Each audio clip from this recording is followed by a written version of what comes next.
conquête de la souveraineté passe avant tout par l'exploitation des ressources nationales au profit de nos populations.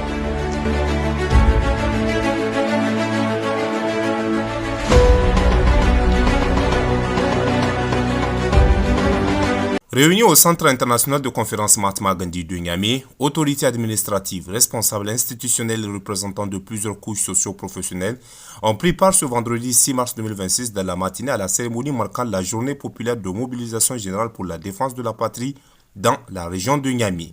Cette rencontre citoyenne, organisée dans un contexte sécuritaire particulier, a constitué un cadre d'échange et de sensibilisation autour de la nécessité de renforcer l'engagement collectif pour la protection du pays. À travers différentes interventions et présentations, les participants ont été édifiés sur l'importance de la mobilisation populaire, mais aussi sur la responsabilité qui incombe à chaque citoyen dans la préservation de la sécurité nationale.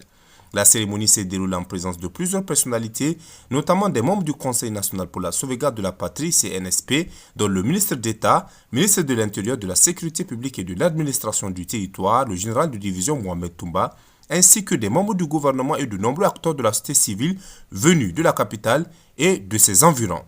Dans cette dynamique de sensibilisation et d'engagement, le gouverneur de la région de Niamey, à son tour, prit la parole pour rappeler l'importance de l'unité et de la mobilisation des populations face aux défis sécuritaires actuels.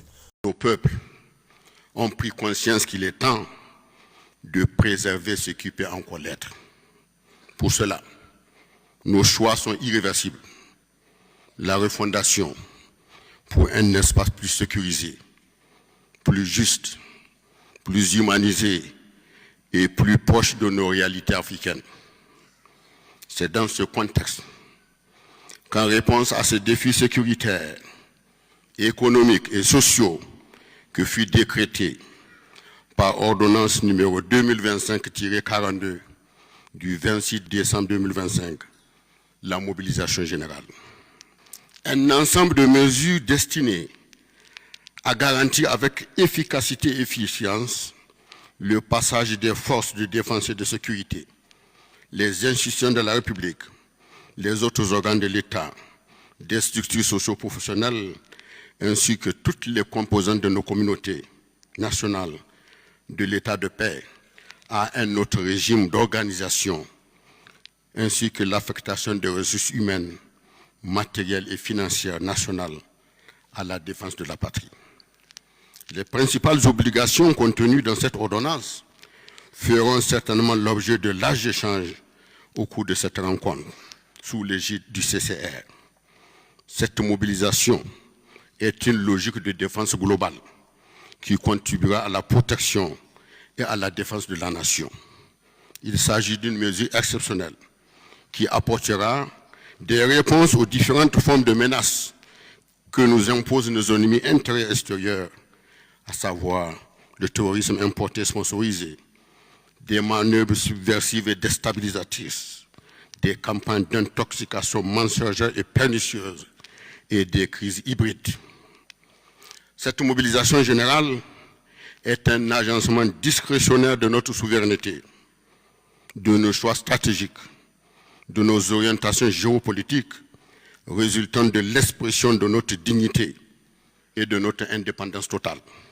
Au cours de cette rencontre, les participants ont également été édifiés sur les missions et les attributions du CCR, un organe appelé à jouer un rôle clé dans la mobilisation et l'organisation citoyenne pour la défense de la patrie. Cette mobilisation s'inscrit dans la vision stratégique et la ferme volonté de son Excellence le général d'armée Abdourahmane Tiani, président de la République, chef de l'État, président du Conseil national pour la sauvegarde de la patrie et du gouvernement, bâtisseur infatigable de la refondation.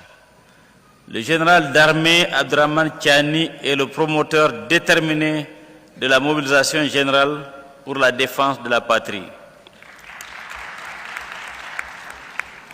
Par son courage, sa clairvoyance et son sens élevé de la responsabilité historique, le chef de l'État a rappelé à la nation que la souveraineté est un principe intangible, que l'intégrité territoriale est sacrée et que la dignité d'un peuple se défend, vaille que vaille avec détermination.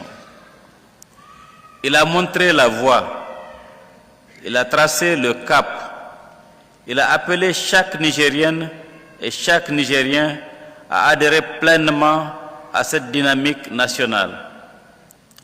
Nous avons juré de défendre l'intégrité du territoire national, de protéger les institutions de la République, de préserver les intérêts vitaux de la nation et d'être le fer de lance de la mobilisation citoyenne. Cet engagement est un devoir sacré, il est un pacte moral avec le peuple nigérien. Nos missions de terrain, qui constituent la concrétisation de ces serments collectifs, ont démontré l'adhésion des populations au processus de la refondation et leur volonté d'être pleinement promotrices de la souveraineté nationale.